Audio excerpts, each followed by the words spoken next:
지난주에 엘리야 선지자를 통해서 갈멜산에서 하늘로부터 하나님의 불을 내리는 기적의 장면을 목격하고요, 오늘 계속해서 이 3년 6개월 동안 메말랐던 이스라엘 땅에 단비를 내는 기적의 역사를 계속 이어가게 됩니다. 우리는 금년을 이렇게 대하면서 새해 첫날이 주일이었습니다. 그리고 설날이 주일이에요. 그러니까 이렇게 우리 생애 첫날이 주일로 시작된 해가 언제 있었냐 말이에요.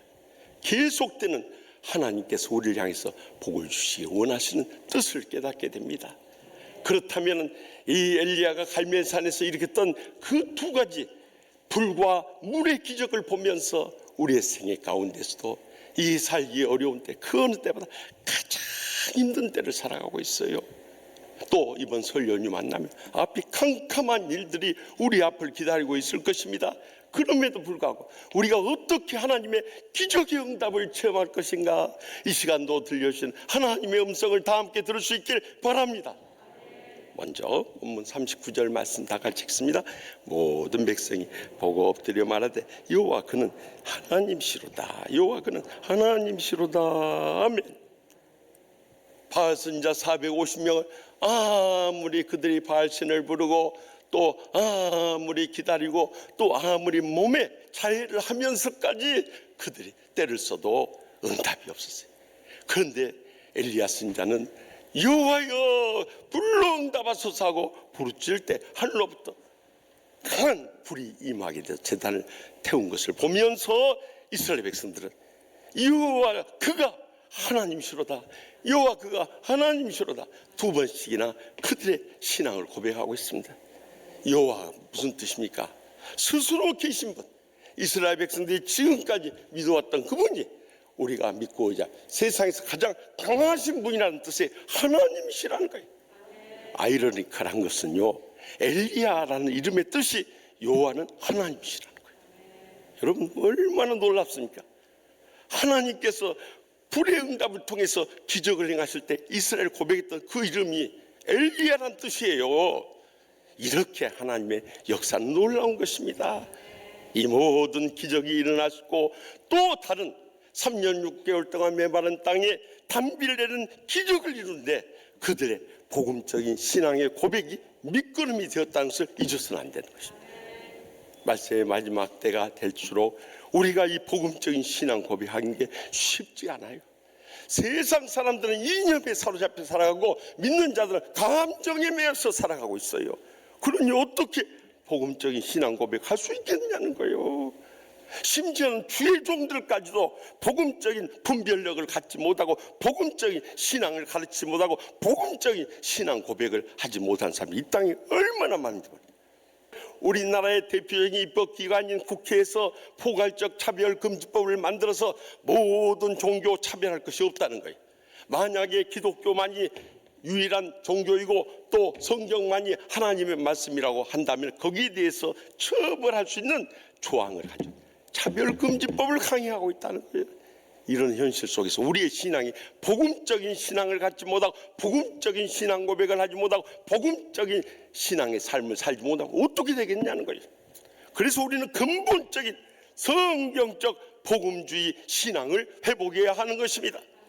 일찍이 예수님께서 십자가에 고난당할 것을 처음으로 말씀하셨을 때 요한복음 16장 16절에서 시몬 베드로가 예수님께서 칭찬하시는 고백을 했어요. 그게 무엇입니까? 주는 그리스도시요 살아계신 하나님의 아들이니이다. 예수님만이 우리의 구세주가 되시고 살아계신 하나님의 아들이십니다 하고 신앙을 고백했던 거예요. 그때 주님께서 그를 칭찬하지 않았습니다.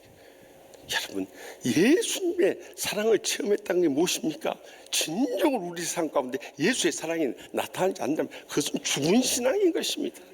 그러나 적어도 복음주의 신앙을 가지고 있다면 이제는 우리의 삶을 통해서 십자가의 사랑을 몸소 실천하고 그리스도의 사랑의 향기를 알리고 그리스도의 편지로서 이번 설 연휴 사흘 동안 주님께서 사흘 동안 십자가에 돌아가실 때 우리는 사흘 동안 죽었다고 생각하고 그들을 사랑으로 섬기고 승리하고 돌아오시길 바랍니다. 그렇지 않으면 고린도후서 13장 5절에 뭐라고 말씀하십니까? 너희는 믿음의 안에 있는가? 너희 자신을 시험하고 너희 자신을 확증하라. 예수 그리스도께서 너희 안에 계신 줄 너희가 스스로 알지 못하느냐? 그렇지 않으면 너희는 버림받은 자니라 하고 경고하지 않습니까? 그러므로 이제는 우리의 복음주의 신앙을 확실히 믿을 뿐만 아니라 입술로 고백하고 삶으로 실천하고 돌아오게 될 때 거기서부터 놀라운 기적의 응답이 시작되고요, 열매를 맺게 되고요, 승리의 감격 속에 돌아오게 될 줄 확실히 믿으시기 바랍니다. 계속해서 본문 42절 말씀 다 같이 읽습니다. 아합이 먹고 마시러 올라가니라. 엘리야가 갈멜산 꼭대기로 올라가서 땅에 꿇어 엎드려 그의 얼굴을 무릎 사이에 넣고. 아멘.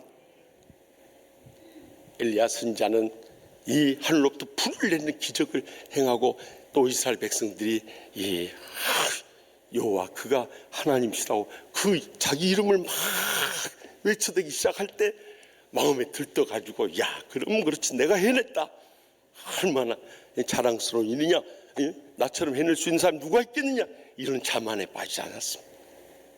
그는 참 외식하는 서기관과 바리새인들이 기도했던 것 같이 사람들과 따로 서서 손을 들고 하늘을 쳐다보면서 기도한 게 아니라 그 땅에 엎드려지는 모습을 보십시오.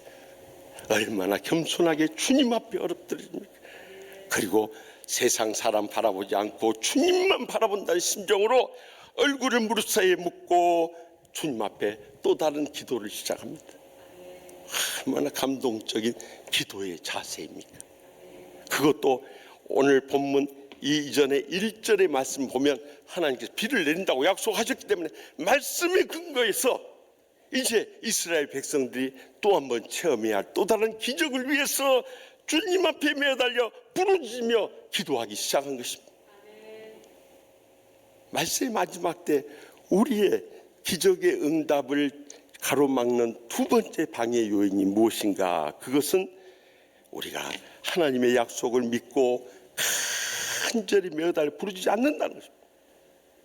그러니까요, 세상 사람들 애쓰고 수고하며 자기 능력이나 모든 여건으로 해서 먹고 사는 것 다를 게 아무것도 없는 거예요. 적어도 믿음의 사람이 다른 점이 있다면 세상 사람들이 경험할 수 없는 기도의 기적의 응답을 받는다는 것, 이것이 우리 믿는 자의 영광이고 축복이고 특권인 것입니다. 그런데 말씀의 마지막 때가 되니까 사탄이 영적으로 다 잠들고 병들게 만들어버리니까 장로, 권사, 집사, 심지어는 주의 종들 때도 깨어서 부르짖으며 매달리지 않는다는, 그것이 그들의 신앙생활 한계인 거예요.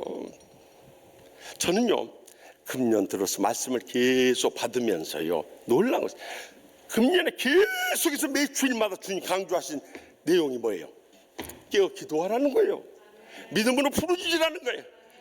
주님 앞에서 기적의 응답을 체험하라고 강조하시는데 기도 안 해버려요.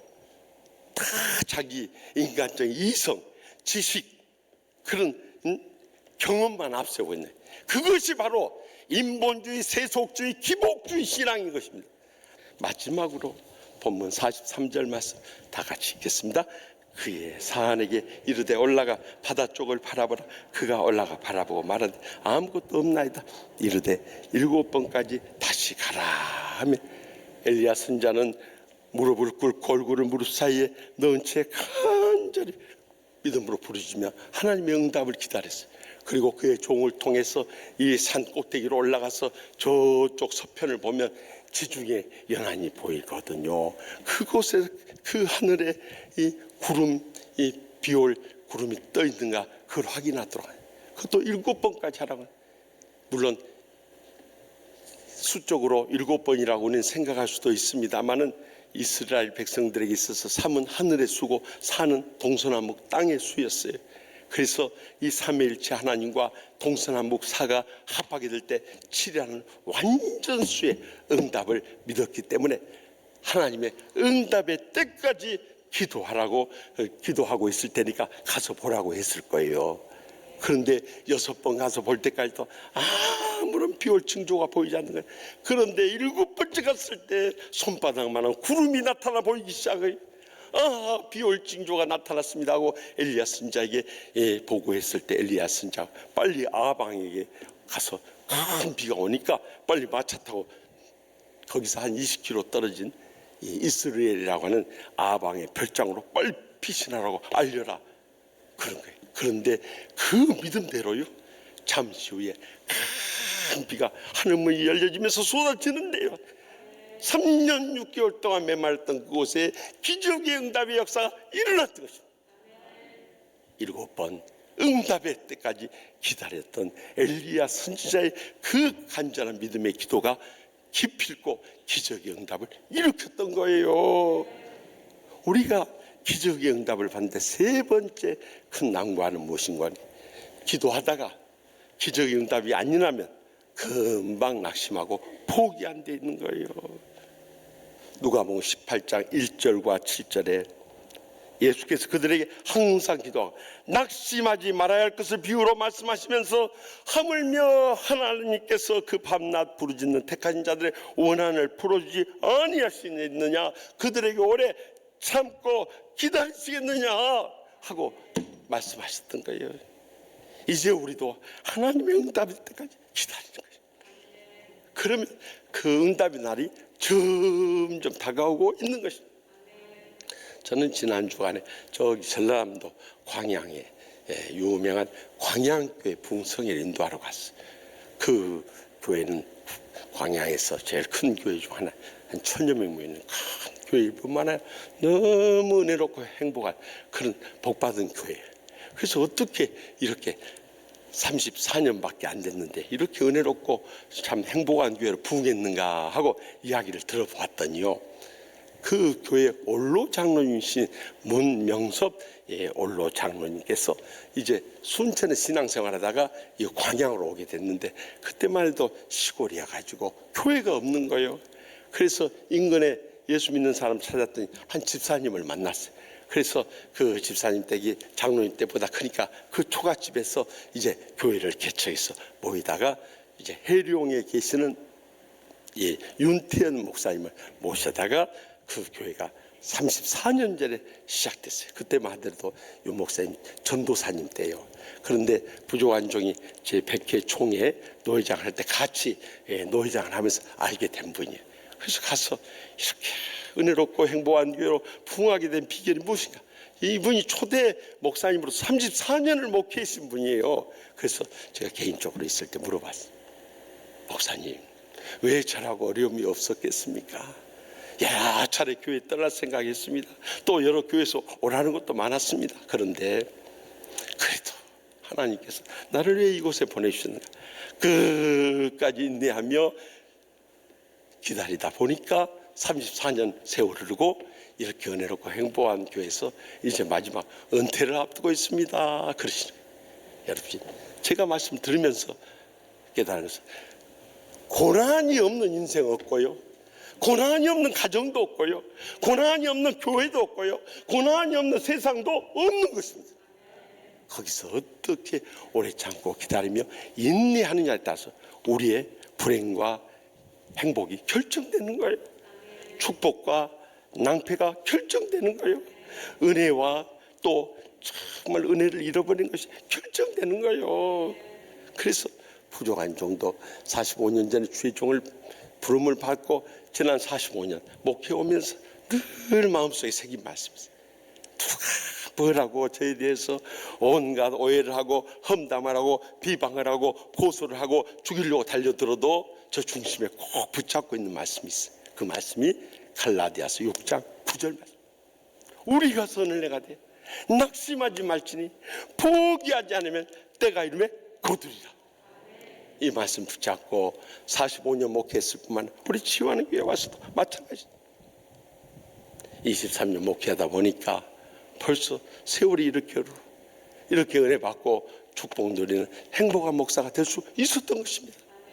이번에 설 연휴 때 사랑하는 부모, 형제, 자녀손들 만나게 되면 틀림없이 참 사탄이 우리의 심령을 덮었고 우리의 가정을 뒤엎고 우리의 가문을 뒤엎는 일들이 일어나게 될 것입니다. 그때도 주여 주여 두 마디만 해주세요. 그것도 앞에 있는데 주여 주여 하면 열받아 버립니다. 그러니까 마음속으로 주여 주여 하고 주님 앞에 여러분의 상처를 쏟아놓고 주님을 바라보면서 도움을 요청하고 주님께서 우리를 치유해 주시고 어떤 시험도 이겨낼 수 있도록 간구하면요, 순간 성령님이 역사하여 주셔서 기적의 응답을 허락하실 뿐만 아니라 이 모든 시험을 승리하고 감격 속에 돌아오게 될 날에 꼭 다가오게 될 줄 믿으시기 바랍니다. 저는 지난 주간에 오늘 본문의 말씀을 붙잡고 기도하는 가운데 최종으로 소명받고 기도하는 가운데 수많은 기적의 응답을 체험했지만 특별히 이 자연계에 놀라운 응답을 주신 이 사건들 기억하게 되었어요. 그 중에 부족한 종이 우리 교회에 와서 2010년경일 거예요. 금요일에 전에 서울 경영정보고등학교인데 지금은 바뀌었습니다. 서울 금융고등학교로 저 신월동에 있는 학교에서 우리가 전교인 체육대회를 앞두고 있었는데요. 제가 지방에 가서 집회를 하고 토요일 새벽에 도착해가지고 잠깐 눈을 붙이고 수요일 새벽 기도에 인도하고 나서 목양실에 돌아왔더니 그때 전교인 체육대 준비위원장이신 김철수 장로님이 찾아오셨어요. 오셔서 목사님 큰일 났습니다. 그래서 무슨 일이십니까? 그랬더니 금요일에 전교인 체육대회 하는데 그날 서울이 하루 종일 비가 온답니다. 어떻게 하면 좋겠습니까? 하고 묻는 거예요. 그럼 목사가 어떻게 하냐 이 말이요. 근데 목사가 정 대답하기 어려울 때 하는 말이 있어요. 그게 뭐예요? 어떻게 그걸 잘하세요? 그래서 제가 그랬어요. 장로님 어떻게 하겠습니까? 기도하십시다 그랬어요. 그래서 둘이 간절히 기도하고 이제 그 다음날 목요일날 새벽 기도 때 여러분 내일 체육대회 해야 되는데 하루 종일 서울이 비 온답니다. 그러니까 하나님께서 비 막아주시도록 우리 합심해서 부르십시다. 주여 주여 주여 하고 부르짖고 돌아갔어요. 그 다음날 금요일날 새벽 기도에 나오려고 하는데 비가 보슬보슬 와버려요. 앞이 캄캄해져. 이제 수천 명의 양떼들이 어디 가서 체육대회 하냐 이 말이요. 그래서 통성기도 들어갈 때 제가 그렇게 이야기했어요. 여러분 오늘 하루 종일 서울에 비가 온다는데 다른 길이 없습니다. 올비 체육대회 전에 오고 남은 비 체육대회 끝난 다음에 오도록 주여 삼창하고 부르짖으며 기도하겠습니다. 주여 주여 주여 하고 기도하는데요, 제 마음속에 뜨끔한 생각이 들어요. 주님께서 김 목사 너 뭔 기도 제목을 그렇게 말하냐? 아니 뭔 비가 올비 체육대회 전에 오고 남은 비 체육대회 끝난 다음에 오는 그런 비가 있다냐 그래. 그래서 내가 그랬어요. 주님 지금 밖에 비가 오는데 다른 길이 없지 않습니까? 그래서 그렇게 이야기했는데 주님 이 교회가 제 교회입니까? 주님의 교회 아닙니까? 이 양떼들이 제 양떼입니까? 주님의 양떼들 아닙니까? 이 체육대 저희 회사입니까? 주님의 양떼들 모처럼 나가서 이 체육대 하려고 하는데 비를 뿌리면 어떻게 합니까? 그래서 이야기했는데 그러면 지금 기도 멈추라 하고 기도 제목 바꿀까요? 그렇게도 하기 어렵지 않습니까? 그러니까 기도한 대로 들어주셔야 됩니다. 그렇지 않으면 하나님 망신 저 망신 비참 망신 알아서 하십시오. 주여 주여 하고 기도.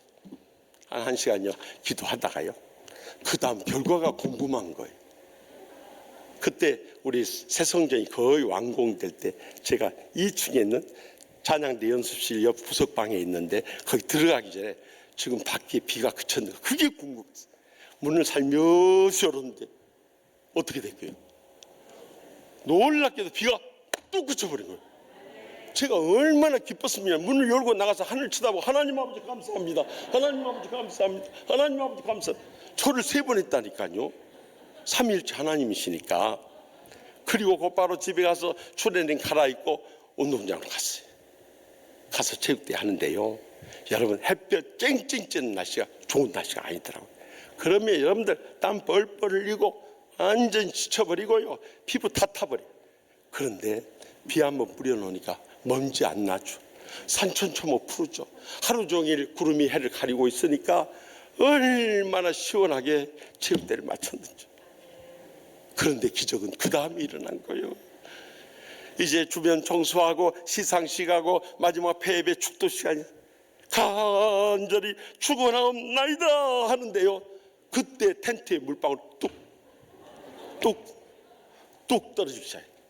그때 새벽에 기도했던 것이 떠올랐어요. 제가 마이크를 잡고 그랬어요. 여러분, 오늘 새벽에 기도한 대로 이제 비올 시간입니다. 오늘 저녁에 심야 기도회는 가정에서 하시고 내일 토요 새벽 기도 때 뵙겠습니다. 안녕히 돌아가십시오 하고 저도 달려가서 차에 타자마자 기도하고 시동을 거는데 기다렸다는 듯이 하늘문이 열려지면서 폭우가 쏟아진대요. 그날 돌아가는데 얼마나 감격스럽더니 눈물이 쏟아지는 거예요. 여러분, 어떻게 이런 일이 일어나냐 이 말이요. 하나님께서 하늘에서 우리 시간에 맞춰서 비를 뿌리는데 그 물방울에 중약도 있고 가속도도 있고 또 바람의 방해도 있을 텐데 어떻게 아멘 한데 빗방울이 뚝 떨어지냔 말이에요. 이게 기적이 아닙니까? 할렐루야. 저는요 지금도 그때의 감격을 돌이켜보면요 정말 눈물 날 정도로 감격스러워요. 어제도 목양실에서 혼자 말씀을 묵상하고 있는데 지나간 세월에 기억들이 막 주마등처럼 떠오르고, 무엇보다도 45년 전에 제가 죽음의 위기 가운데서 아무런 세상의 소망이 다 끊어졌을 때, 사실 우리 아버지가 약사하고 작은 아버지들 약사, 의사, 또 작은 어머니 저기 우리 고모 간호사인데도 아무도 병명조차도 저를 모르고 살릴 수 없을 때, 그때 하나님 앞에 매달려서 하나님 아버지 저 한 번만 살려주시면 주님과 고통당한 이웃들 위해 살겠습니다. 이 20살의 나이에 인생이 여기서 끝난다고 생각하니까 눈물밖에 안 나오는 거예요. 그래서 간절히 부르짖는데 성령께서 불러응답하셔가지고요 저에게 기적의 치료를 해 주셨던 것부터 시작했어요. 지난 45년 살아오면서 하나님의 은혜가 없이는 제가 이 자리에 올 수 없었고, 지난 23년 동안 치유하는 교회에 와서 그렇게 밑바닥에 짓밟히더라도 하나님이 저를 그저 주님 영광을 위해서, 주님의 교회를 위해서, 주님의 복음을 위해서 부르신 것 뿐인데 기적으로 응답해 주셔서 이렇게 세우신 걸 생각하니까 얼마나 눈물이 나던지. 제가 말씀을 증가하다 혼자 앉아서 하나님 아버지 감사합니다, 하나님 아버지 감사합니다, 하나님 아버지 감사합니다, 그 고백이 끊이지 않는 거예요. 사랑하는 성도 여러분, 이것이 저만의 체험이겠습니까? 우리가 지금까지 살아오면서 죽을 고비들이 얼마나 많았어요. 정말 앞이 끔찍한 순간들은 얼마나 많았어요. 정말 내 생을 포기하고 싶은 순간도 많았어요. 그때 주님께서 우리들을 찾아오셨고 기적적으로 살려주시고 지금까지 이렇게 은혜롭고 축복되고 행복한 신앙생활을 하게 해오신 거 아닙니까? 그런데 하나님이 이제 먹고 살만하다고 하나님 앞에 부르짖으며 매달릴 수 않고 하나님의 기적의 응답도 체험하지 못하고 내가 영적으로 점점 잠들고 병들고 죽어간다면 주님 앞에 얼마나 부끄러운 신앙생활 하는 거예요. 이제 우리의 남은 여생 또 이번 설 연휴를 지내면서 다시 한번 우리의 복음주의 신앙부터 회복하고 그 신앙을 고백하고 실천할 수 있기를 바랍니다. 그리고 어떤 문제든지 십자가 밑에 내놓고 믿음으로 간절히 부르짖을 수 있기를 바랍니다. 더 나아가서 이제는 끝까지 포기하지 않고 하나님 응답 주실 때까지 이 생명 다하도록 저는 주님 앞에 기다리고 있겠습니다 하는 믿음으로 매어달리게 될 때 머지않아 하나님의 기적의 응답이 나타나고 영적 싸움에 승리하고 영광 돌리면서 감격의 눈물 흘릴 그날이 꼭 다가오게 될 줄 확실히 믿습니다. 기도하십시다.